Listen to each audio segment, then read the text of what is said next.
مجھے بھی خیال آ رہا تھا کہ ہم بہت زیادہ جب جاتے ہیں نا کہیں باہر، دوسرے ملکوں میں بھی جاتے ہیں تو ہم کہتے ہیں فیملی کے لیے تحفے لے کر آئیں جو وہاں کے بنے ہوئے ہوتے ہیں، مگر بہت دفعہ ہم دیکھتے نہیں ہیں کہ چیز وہاں کی بنی ہوئی ہے کہ نہیں بنی ہوئی، بس ہم کہتے ہیں کہ ہم گھر سے باہر گئے تھے اس لیے ہم نے گھر والوں کے لیے کچھ لے کر آنا ہے۔ مگر جب بات آتی ہے عمرے پہ جانے کی، جب بات آتی ہے حج پہ جانے کی، تو سوال یہ ہے کہ وہاں سے جب ہم کوئی تبرک لانا چاہتے ہیں تو ہمیں یہ دیکھنا بہت ضروری ہے کہ کیا جو مکہ سے ہم نے کوئی چیز لی ہے وہ مکہ کی بنی ہوئی ہے،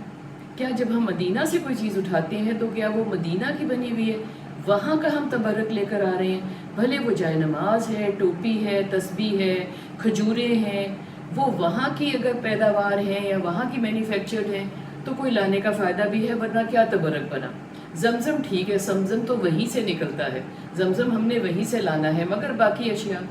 وہ ٹھیک ہے، دل کرتا ہے کہ کہیں باہر جائیں تو سب کے لیے کچھ نہ کچھ لے کر آئیں، اس لیے کہ وہاں سے لانا ہی بہت تبرک ہے، مگر یہ سوچنا کہ یہ جو تبرک ہے یہ وہاں کی چیز ہے، وہ وہاں کی چیز نہیں ہے۔ تو اگر آپ نے made in Turkey, made in Pakistan, made in Afghanistan type کی چیزیں لینی ہیں، تسبیحاں میڈ ان چائنا ٹائپ کی چیزیں لینی ہیں آپ نے، تو وہ پھر یہاں سے بھی لے لیں، یا تو وہ کئی دفعہ میں کہتی ہوں کہ پرانی گھر سے اپنی جائے نماز، اپنی تسبیح، اپنا دوپٹہ لے کے جائیں، پرانی جائے نماز پہ دونوں حرمین میں جا کے نمازیں پڑھیں، اس کا فائدہ ہے اپنی اپنی جائے نماز پہ جو ہے وہ سجدہ کیا، آپ نے وہ دوپٹہ پہن کے وہاں پہ آپ نے نفل ادا کیے، وہ دوپٹہ پہن کے آپ وہاں پہ